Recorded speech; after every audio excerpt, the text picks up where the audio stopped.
Hello, today I'd like to talk about a new topic, which is a KPIs misuse, the misuse of key performance indicators.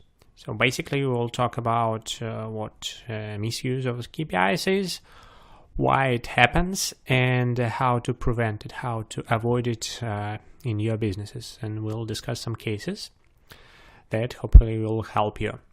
So the first question to ask is, what is a misuse of KPIs? Imagine a situation when you set up some good metrics, some good indicators, and you expect that your people, that your employees will act accordingly. They will do something to improve the values of these indicators, and at the same time they would deliver some value to your end clients. But what actually happens is that your team, in some way, find a loophole to get KPIs into the green zone without doing what your business actually needs. Cases like this happened, and actually one of the recent cases that was covered in all newspapers was with a Wells Fargo bank that actually practiced not the bank itself, but the employees of the bank were opening some accounts for their clients, and these accounts were a kind of sham accounts, fake accounts, and they were not solicited by the clients. And if you'll learn a little bit more about this story, the general picture that their employees had some kind of indicator, some kind of KPI that was the number of accounts they opened and the number of credit cards they opened, something like this.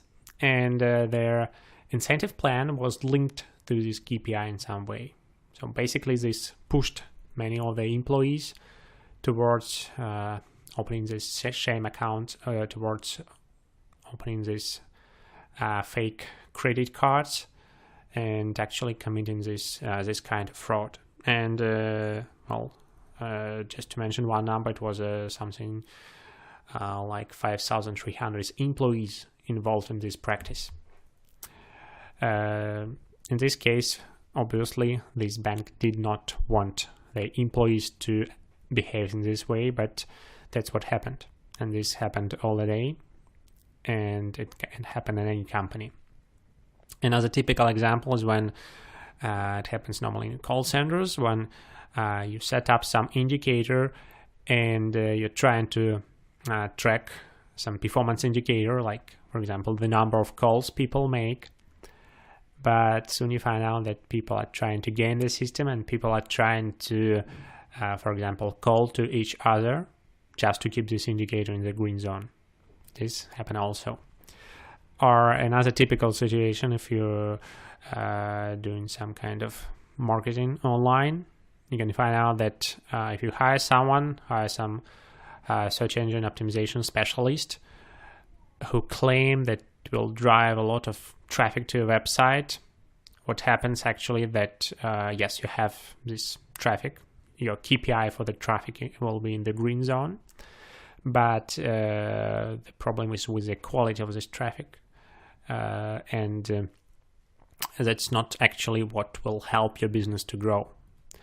Or another example is from the Soviet Union, where one of the indicators of the efficiency and effectiveness of a railway system was an indicator which measured ton by kilometer, the number of ton transported by a kilometer. So the idea was that the more weight railway system transported, the better it was.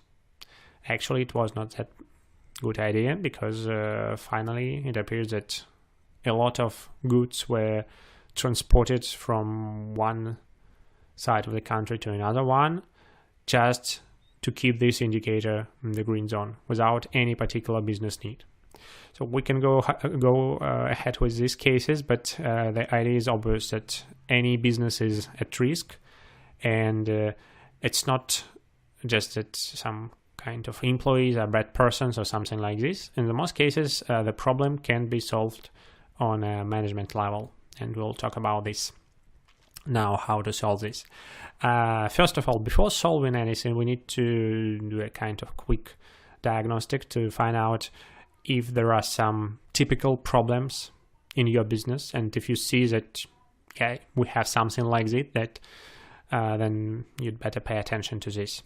So the biggest risk that I see is that top management is inventing their KPIs on the top, and what they're doing, they're mandating these KPIs to the bottom.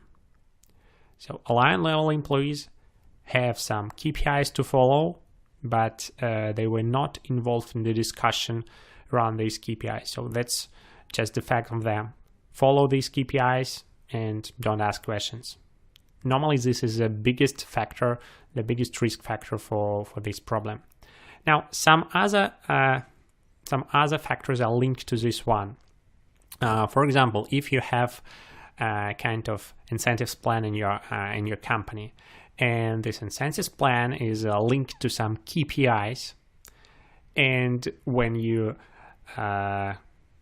do this, you are not validating your KPIs in the end, you're not validating your results in the end, then you're at risk. So basically that's what happened in Wells Fargo. They had some KPIs translated from top to bottom without a lot of the discussion, and these KPIs were linked to some goals, to some sale goals that were finally converted into some incentives for the employees. And obviously there was no clear way to validate the results that were achieved according to these KPIs. Now, another typical factor, risk factor, is that you set the target for your KPI, for your indicator, but what you're not discussing the way you will get there, the way that your employees will get there. So you tell them, okay, you have a goal of 5% growth for the next year, for the next months, but how you get there, I don't care. And that's the biggest problem, because in this way you're pushing your employees towards something that you might not expect. And again, in the case of the bank, if you'll read some interviews with the ex-employees of this bank, you'll find out that there were a lot of tensions in a sense. They push employees towards making more, opening more credit cards, opening more accounts, making more credit cards, but there was no clear action about, there were no clear action plan about how one can achieve this target, because just setting the target in many cases is not enough. You need to be clear about how you're going to achieve this target. Now, that's what happened when basically you push too much towards the KPIs. So when all the discussions are around KPIs, your message to the employees is that KPIs are important and actual value is less important or is not important. So when you push your employees towards answering phone calls as quick as possible, or towards answering as many calls as possible, you're delivering one simple message. You're telling them, okay, I do care only about these indicators and I don't care about the value. And obviously that's not the message that you want your employees to hear. To generalize these symptoms a little bit, we can say that the biggest risk factor is when your indicator or key performance indicator becomes itself a target. So when you're not telling your employees, we need to, let's say, improve the quality of our call center, improve the level of satisfaction by the service, but you are telling them that you need to get this indicator, time to answer, or the number of calls that people make, that you need to keep this indicator in the green zone. So you're focusing too much on the indicator, and you're forgetting about all that stands behind this indicator. If you need a kind of metaphor, it will be this one. So you're focusing on the destination, which is your indicator, but you're forgetting about the way that you get here. So thinking too much about getting to the city we're traveling to, but you're not enjoying the journey itself. So in this case, you're forgetting about the aspects of quality and value, because it's in many cases it doesn't matter if you will get to the target a few days later, but what matters is that you achieve required quality and required quality level, and you deliver required value to your clients. So these were the risk factors. And what about the solution? The solutions can be divided into technical one and cultural one. And if you want to be successful with fighting this problem, you obviously need to work on two levels. So technical solution is good, but you need to support it with a cultural one. And the technical solution is to use a pair of indicators. So normally we use just one indicator, which is a performance indicator.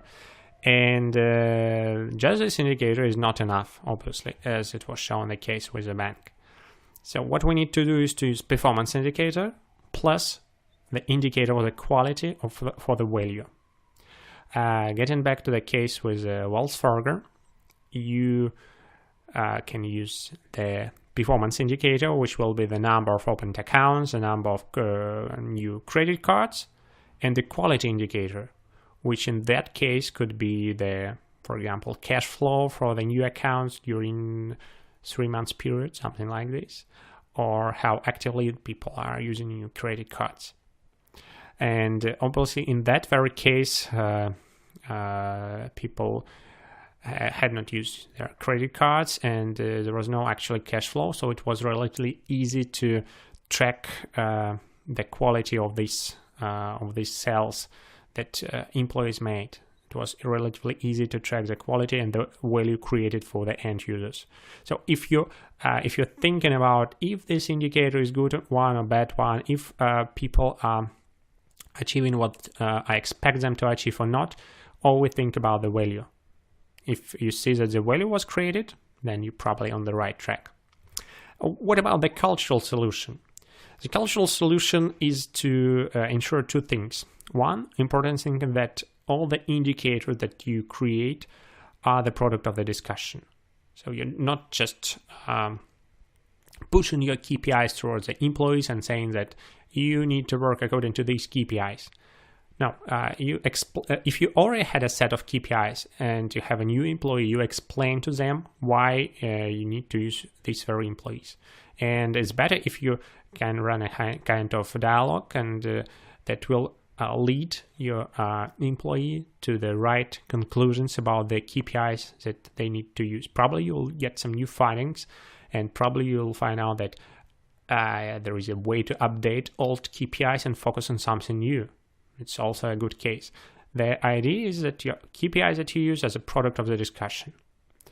Now, another important cultural aspect is that when you have the data for the KPIs, when you have some results, bad results, good results, or especially bad results, you are not using them to blame your people, but you are using them to start a new discussion, to understand why this indicator is in the red zone, what can we do better, how can we change action plan, what can we improve. So that's the purpose of any indicator. So if someone in your company, some consultants tell you that you need KPIs to control, to track, to command, to whatever, it's not really a good idea. You need KPIs to create a discussion, a meaningful discussion about what's happening in your business and how you can do better. That's the only purpose of the KPIs and the biggest value of the KPIs.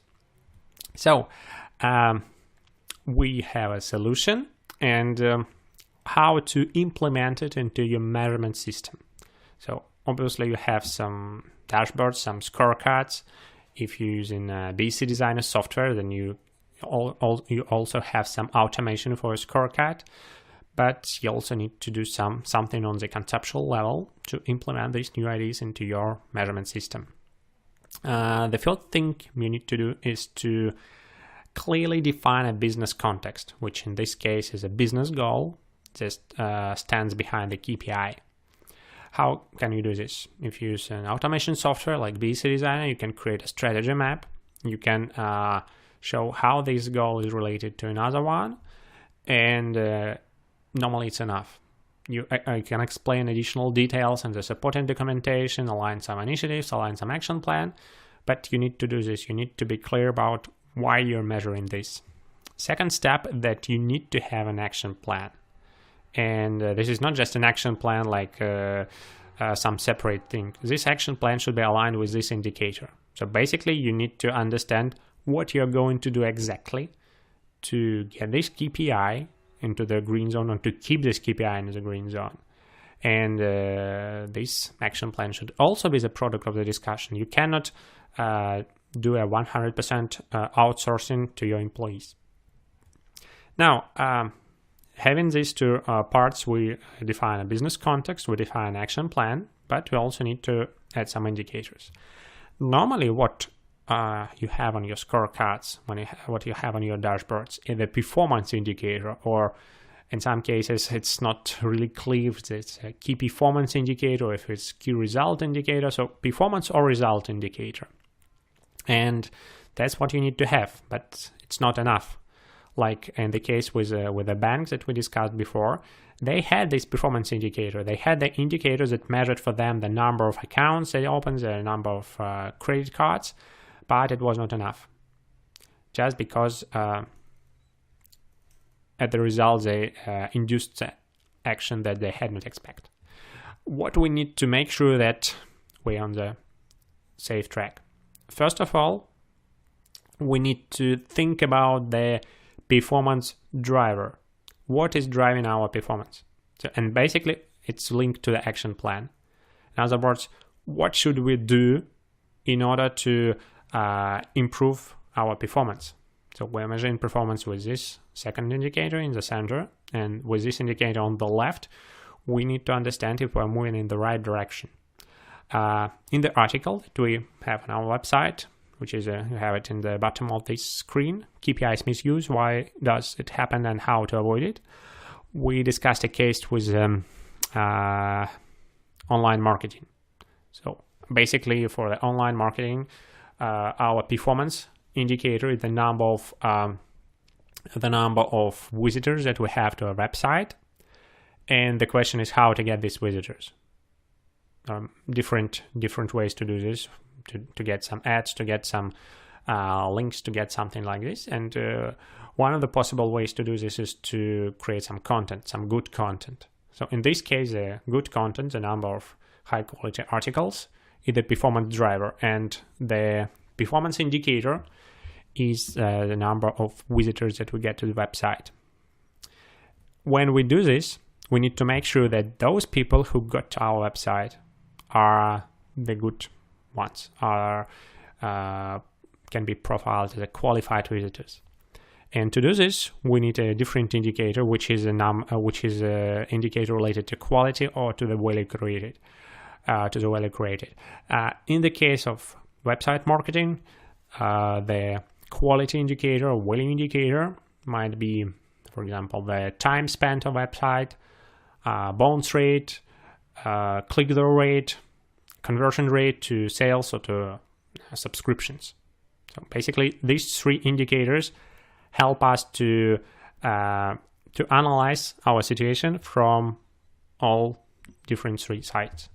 Returning back to the case with Wells Fargo, they use this one indicator in the center, the performance indicator.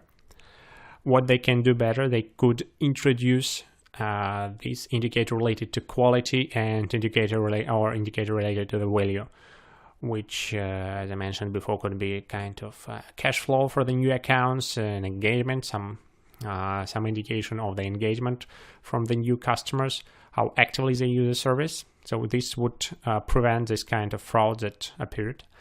And to improve even better, they could introduce some performance driver indicator. So they could discuss with the best performers in their bank, best salesperson of their bank, how they achieve this, how they are able to sell more services, what approach they use to the customers, what methods they use, and they could pack this message, this approach into some performance driver indicators, some leading indicators, and could use them to help